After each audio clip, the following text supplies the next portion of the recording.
मोहम्मद यूनुस की अंतरिम सरकार किस संकट में फंसी कि उन्हें इस्तीफे के बारे में सोचना पड़ा। बांग्लादेश की अंतरिम सरकार अचानक एक संकट भरे मोड़ पर पहुंच गई है।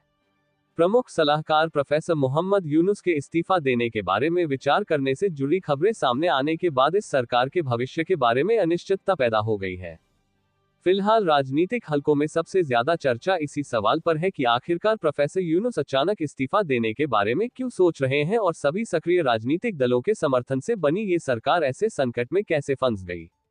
ये सब ऐसे समय में हो रहा है जब बांग्लादेश नेशनलिस्ट पार्टी सड़कों पर विरोध प्रदर्शन कर रही है और उसने अंतरिम सरकार से समर्थन वापस लेने के संकेत भी दिए हैं। वहीं दूसरी तरफ सेना प्रमुख जनरल वकार उस जमान ने बीते बुधवार को सैन्य अधिकारियों के साथ एक बैठक में चुनाव, रखाइन के लिए एक मानवीय कॉरिडोर के साथ ही मॉब वायलेंस जैसे कई मुद्दों पर चर्चा की। इनसे जुड़ी खबरें मीडिया में भी आई हैं। इन सब के बीच अंतरिम सरकार के मुखिया मोहम्मद यूनुस ने गुरुवार को सरकार के दूसरे सलाहकारों के साथ बैठक में ये बताया कि वो इस्तीफा देने के बारे में सोच रहे हैं। ये बैठक पहले से तय नहीं थी। उन्होंने बैठक में इस बात पर नाराजगी और हताशा जताई कि बाकी दलों के असहयोग और बाधाएं पैदा करने की वजह से उनकी सरकार काम नहीं कर पा रही है। नेशनलिस्ट सिटीजन्स पार्टी एनसीपी के संयोजक नाहिद इस्लाम ने बीबीसी बांग्ला को प्रोफेसर यूनुस के इस्तीफे के विचार के बारे में बताया। उन्होंने गुरुवार को ही मोहम्मद यूनुस से मुलाकात की थी। नाहिद इस्लाम के हवाले से ही मोहम्मद यूनुस के इस्तीफे की खबरें मीडिया तक पहुंची। अब राजनीतिक दल इस स्थिति का अलग अलग ढंग से विश्लेषण कर रहे हैं। बीएनपी का कहना है कि मुख्य सलाहकार के इस्तीफे की खबरें एक तय चुनावी रोडमैप और 3 सलाहकारों के इस्तीफे से जुड़ी उसकी मांगों से ध्यान हटाने के लिए लाई गई हैं। पार्टी के नीति निर्धारण स्तर के एक नेता ने बीबीसी बांग्ला से कहा, देश चलाते समय भावनाएं उकसाने की कोई जरूरत नहीं है। बीएनपी समेत कई दलों के नेताओं का कहना है कि जब सरकार की कमजोरी की वजह से स्थिति संभालने में उसकी विफलता पर सवाल उठता है तो वो इस्तीफे को बाकी राजनीतिक दलों के सामने धमकी या चेतावनी के तौर पर रखते हैं। अब अंतरिम सरकार के इस संकट को दूर करने के लिए जमात-ए-इस्लामी ने एक सर्वदलीय बैठक बुलाने की सलाह दी है, लेकिन सरकार की ओर से अभी तक इस पर कोई औपचारिक बयान सामने नहीं आया है।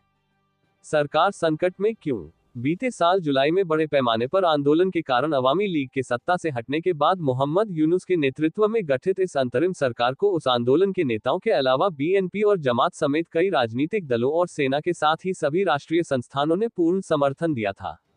अब राजनेता और विश्लेषक सवाल उठा रहे हैं कि इतने भारी समर्थन के बावजूद इस सरकार पर नाकाम रहने का आरोप क्यों लग रहा है। जानकारों का कहना है कि जुलाई के आंदोलन का नेतृत्व करने वाले छात्रों के प्रति प्रोफेसर यूनुस की सहानुभूति है और वो कई बार इस बात को स्वीकार कर चुके हैं। आंदोलन का नेतृत्व करने वाले छात्रों ने जब एनसीपी नामक नई पार्टी का गठन किया तो उसके प्रति भी पक्षपात देखा गया। इससे बीएनपी में नाराजगी बढ़ी। हालांकि सलाहकार परिषद में शामिल रहे एक छात्र प्रतिनिधि ने इस्तीफा देकर इस पार्टी की कमान संभाली है, लेकिन 2 और छात्र प्रतिनिधि सलाहकार के पद पर काबिज हैं। बीएनपी उनके इस्तीफे की मांग के लिए सड़कों पर प्रदर्शन कर रही है। अंतरिम सरकार के बीते 9 महीनों के कार्यकाल में पहले भेदभाव विरोधी छात्र आंदोलन और उसके बाद एनसीपी के बैनर तले विभिन्न मुद्दों पर सड़कों पर विरोध प्रदर्शन आयोजित किए गए हैं।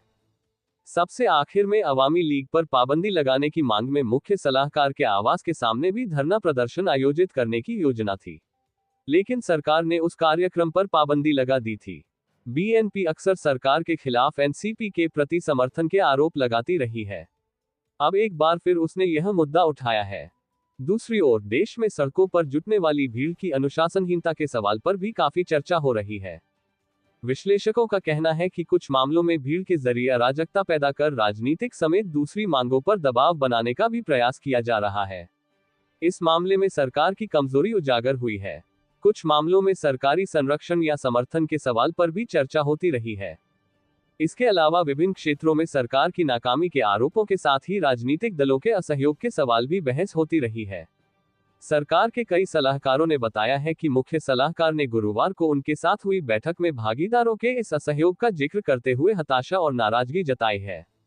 विश्लेषकों का कहना है कि राजनीति में विभाजन, विभिन्न दलों और सरकारी हितधारकों के हितों को लेकर टकराव अब साफ नजर आने लगे हैं। इसीलिए असहयोग का मुद्दा साफ हो गया है। लेखक और राजनीतिक विश्लेषक मुहिउद्दीन अहमद ने बीबीसी बांग्ला को बताया, फिलहाल 3 पार्टियों बीएनपी, जमात और एनसीपी का ही सबसे ज्यादा प्रभाव है, लेकिन इन तीनों के आपसी संबंधों में तनाव बढ़ने के कारण राजनीति में विभाजन पैदा हो गया है। उनके मुताबिक सरकार की ओर से कॉरिडोर समेत विभिन्न मुद्दों पर बीएनपी सहित दूसरे दलों और हितधारकों के साथ विचार विमर्श नहीं किया गया। इससे उनमें भारी नाराजगी है। अहमद कहते हैं, मुख्य सलाहकार में राजनीतिक स्थिति को संभालने की दक्षता की कमी है। कुल मिलाकर सरकार काम नहीं कर पा रही है। इसी वजह से उसके सामने गंभीर संकट पैदा हो गया है और उसे चुनौतियों से जूझना पड़ रहा है।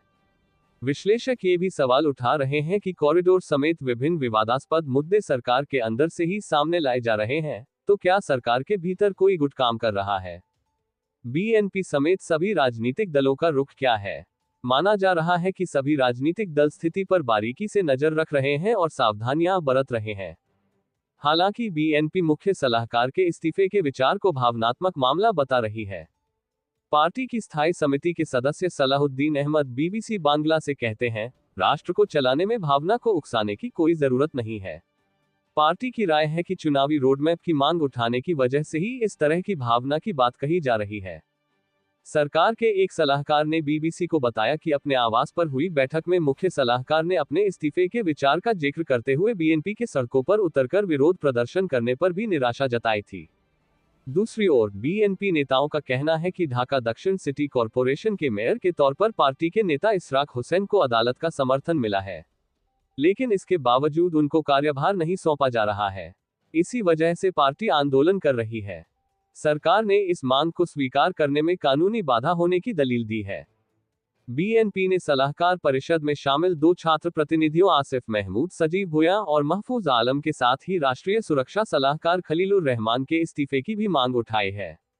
बीएनपी ने इशराक हुसैन को मेयर का कार्यभार सौंपने के साथ ही कुछ दूसरी मांगों के समर्थन में आंदोलन जारी रखने की बात कही है।